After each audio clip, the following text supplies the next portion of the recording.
on statistics. Going into the off season, we had, or better yet, when we first got here, we had 2 guys who squatted over 400 pounds. 2.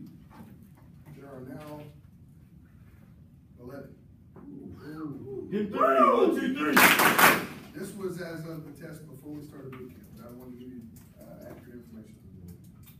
250-pound benchers or more, there are 13. Get 3, 1, 2, 3. 200 pounds or more incline, there are 23. Get 3, 1, 2, 3. 200-pound cleaners or more, there are 24. Get 3, 1, 2, 3. 40-yard dashes that are 4.8 or better, there are 28. Get 3, 1, 2, 3. 70-second or less quarters, there are 31. Get 3, 1, 2, 3. Shuttles that are 4.7 or better, there are 31. Get 3, 1, 2, 3. And verticals that are 24 inches or more, I'd stop counting at 40. How much At 40. Get 3, 1, 2, 3. So my intent for you getting that information is to know that our lifting program is successful for a reason. Okay? And as we head into the next phase of our program, that's going to be even more critical because a lot of it's going to be on your time. In order for us to get to do football 4 days a week, potentially 5 days a week, you've got to be here after school 90% of it. You understand that? Yes, sir. Otherwise, it goes back to us lifting during the period, which is not an issue, that's fine. But if we're truly taking the next steps in this program, then we have to get to that point where this is spent learning football and after school is spent getting the lifts done that we get done. Now, what's the difference in that? Before this, fourth quarter has been a multitude of auxiliaries most of the time, correct? We can't really put you through it other than to move groups from one station to the other because we're basically in a supervisory role. It's not like we're running it, like it's the period. Somebody's gonna have to. Does that make sense? Sure. It can't be us. Hasn't been us, but it can't be us in terms of running it like it is the period and making sure that everybody's getting done their 12s and 8s, or their 8s and 5s, or whatever the sets are for that day, and getting to the auxiliaries before we're making switches. Does everybody understand? Yes, sir. Okay?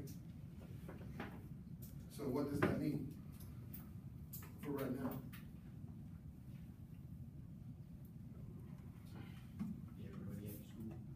Gotta be here after school. What does that mean for right now? If we're moving on to the next phase in our program.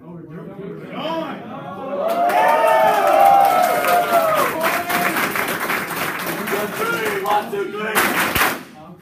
I didn't even think you were asking that first. I don't want to say that.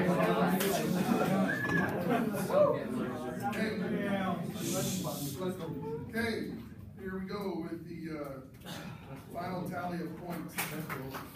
Drum roll. Supersetters ended with 940 points. High rollers ended with 1,014 points. And the winner for the shirts for the 10th cheer, Red Wasp.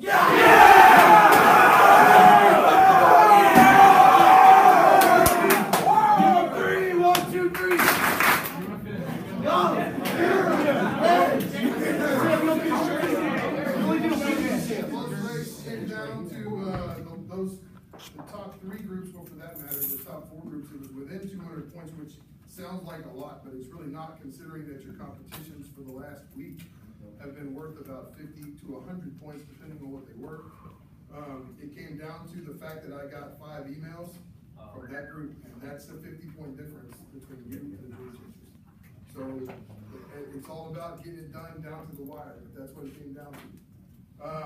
Really proud of you because some of these groups some of you guys could have just said, hey, we're in the tank, forget about it, and it didn't happen. You just held on to hope and continued to do with what you had. The day that we had with 6 guys in a group might have been one of the best days that I've been around in terms of still keeping an enthusiasm, still working really hard. And so that is a compliment to your leadership, because those were basically our seniors plus, where's the fishy? Plus the fishy. So on that day, I was pretty impressed for us to have 40 guys out there and it to be as lit as it was, or as intense as it was. At this point, this is what we're gonna do. I need to make sure